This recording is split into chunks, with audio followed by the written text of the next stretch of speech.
Amados irmãos e irmãs, paz e bem, dia 17, sábado, segunda semana da Páscoa, o evangelho para hoje é João, capítulo 6, versículos de 16 a 21. Ao cair da tarde, os discípulos desceram ao mar, entraram na barca e foram em direção a Cafarnaum, do outro lado do mar. Já estava escuro e Jesus ainda não tinha vindo ao encontro deles. Soprava um vento forte e o mar estava agitado. Os discípulos tinham remado mais ou menos 5 quilômetros quando enxergaram Jesus andando sobre as águas e aproximando-se da barca. E ficaram com medo, mas Jesus disse: "Sou eu, não tenhais medo." Quiseram então recolher Jesus na barca, mas imediatamente a barca chegou à margem para onde estavam indo. Palavra da salvação, glória a vós, Senhor.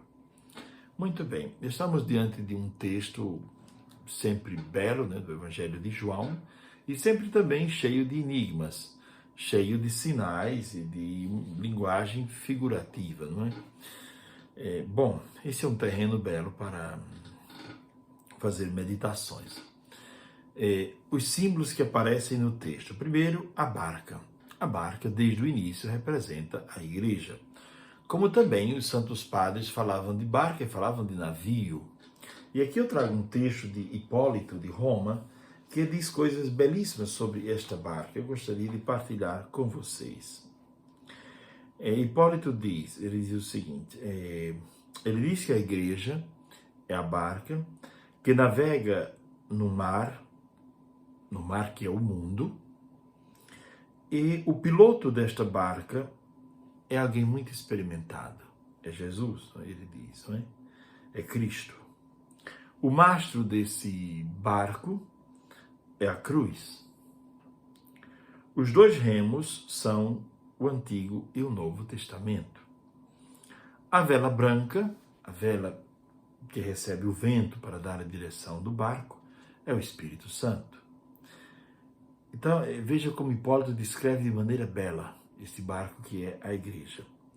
E os santos padres diziam o seguinte, que somente dentro desta barca é possível atravessar o mar da vida. Somente recebendo dos sacramentos, somente recebendo do alimento espiritual da Eucaristia, somente estando dentro desta barca que é a igreja, nós conseguiremos atravessar os mares da vida.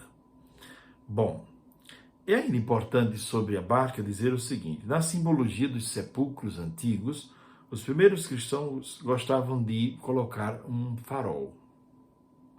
E o farol era uma imagem para significar que não estamos perdidos, porque o Evangelho vai falar da noite, de escuridão, mas há um farol. E esse farol que garante a chegada feliz ao porto celeste, que é o céu. E também, entre os primeiros cristãos, nos sepulcros, havia a imagem da âncora. A âncora, que é um objeto que se usa no navio, para ancorar, para que o navio fique firme naquele lugar. A âncora era um símbolo muito forte da fé. O cristão precisa ter uma fé firme para não ser levado pelos ventos e pelas ondas agitadas do mar.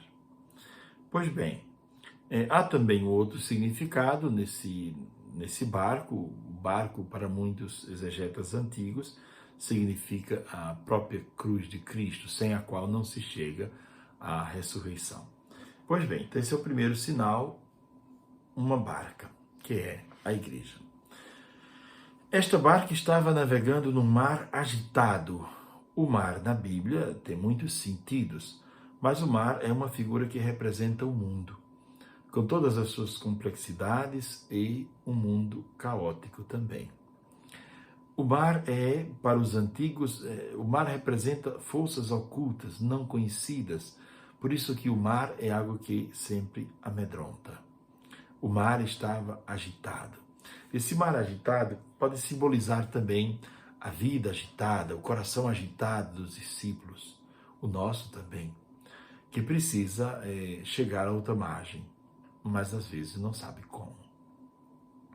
Estava escuro, quer dizer, o tempo era escuro, faltava nitidez, faltava condições para enxergar bem.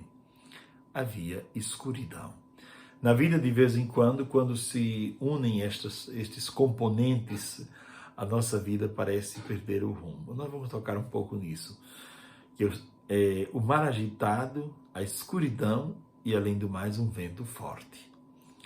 O vento forte pode significar os problemas e as situações adversas. É um vento que é contrário àquilo que estamos realizando. São situações, são circunstâncias que são contrárias àquilo que estamos tentando fazer. Mas o vento na Bíblia também precede a chamada teofania, quer dizer, a manifestação de Deus. Podemos ver várias vezes isso. No texto de hoje também vem o vento forte e depois eles vão ver Jesus que anda sobre as águas. Então é interessante perceber que Jesus não tem medo de andar sobre o mar agitado.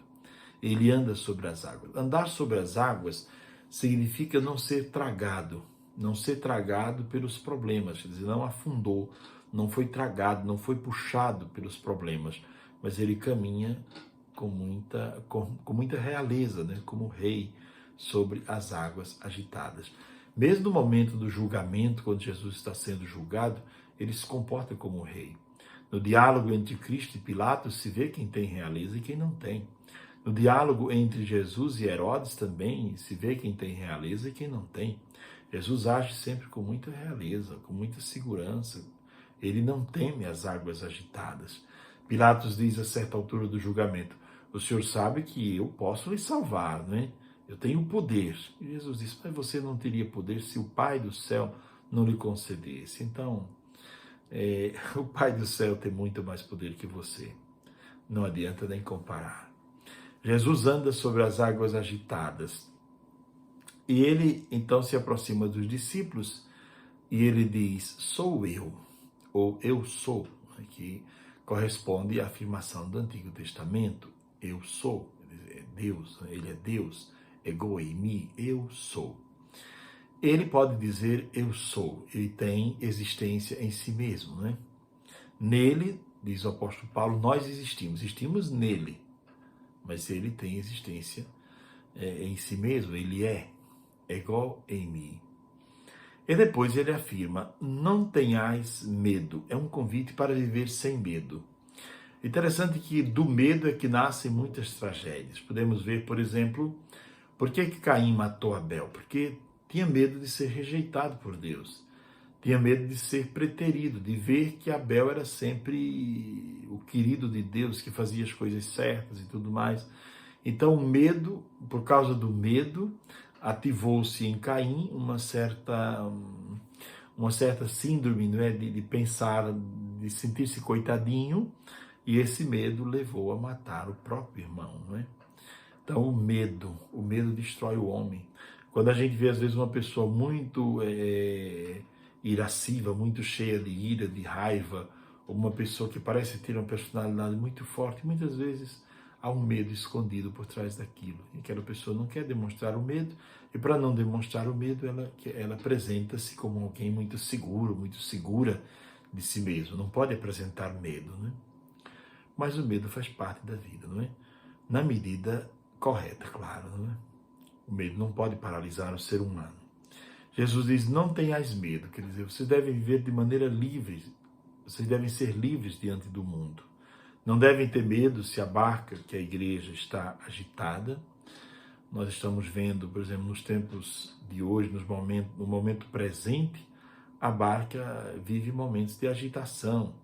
Agora mesmo na campanha da fraternidade, né, algumas pessoas que se levantaram contra a campanha da fraternidade, contra os bispos. Mas Jesus diz: não tenham medo se a barca estiver agitada, se o mar estiver agitado, se o vento for forte e, além disso, ainda fizer escuridão. Então, são três componentes que realmente amedrontam: o mar agitado, a escuridão e o vento forte. Bom, nós temos muitos medos. Medo do futuro, medo de doenças, medo da morte, medo da solidão. Jesus diz: não tenhais medo. Construir uma existência de confiança em Deus. Entregar-se, lançar-se, confiar na providência e nos cuidados de Deus. Pois bem, amados irmãos e irmãs, encontramos nessas páginas uma igreja que precisa ir avante, uma igreja que se encontra agitada, uma igreja que se encontra amedrontada e uma igreja, ao mesmo tempo, que precisa cada dia descobrir que há um capitão nesse barco, alguém que está conduzindo esse barco, que não é por minha força, pela força de alguém que a igreja caminha, por causa das nossas aptidões, não é só por isso, esse é o mínimo, mas há a presença de Cristo, que é aquele que conduz o barco, né? Precisamos ter fé nisto. Amados irmãos e irmãs, deixo para vocês essa reflexão, possamos pensar sobre isso nesse sábado, nos preparando para o terceiro domingo da Páscoa. É preciso, então, vou voltar e recapitular brevemente, querer andar em comunhão com Cristo na barca. Sem a barca não se pode atravessar o mar com toda a agitação e os ventos fortes. Segundo, não ter medo do mar agitado, nem do tempo escuro e nem do vento forte. A nossa vida tem momentos de tribulações, tem momentos em que vivemos agitados, preocupados e perturbados. Mas é Cristo que nos diz, e nos diz como uma ordem, não nos diz como um pedido. Não tenhais medo. Não tenhais medo. Mesmo se o vento for contrário, mesmo que as circunstâncias sejam contrárias, não tenhais medo. Devemos confiar naquele que disse, eu sou, e que andou sobre as águas agitadas, nos mostrando que nós também podemos andar sobre as águas agitadas, segurando nas mãos de Jesus, com a ajuda dele. Abençoe-vos o Deus que é todo-poderoso, Pai, o Filho e o Espírito Santo. Amém. Espero que a palavra de Deus de hoje, agora proclamada e meditada, seja conforto para todos os que estão vivendo momentos de tribulação, de aflição, que estão navegando neste momento em mares agitados. Deus nos abençoe sempre.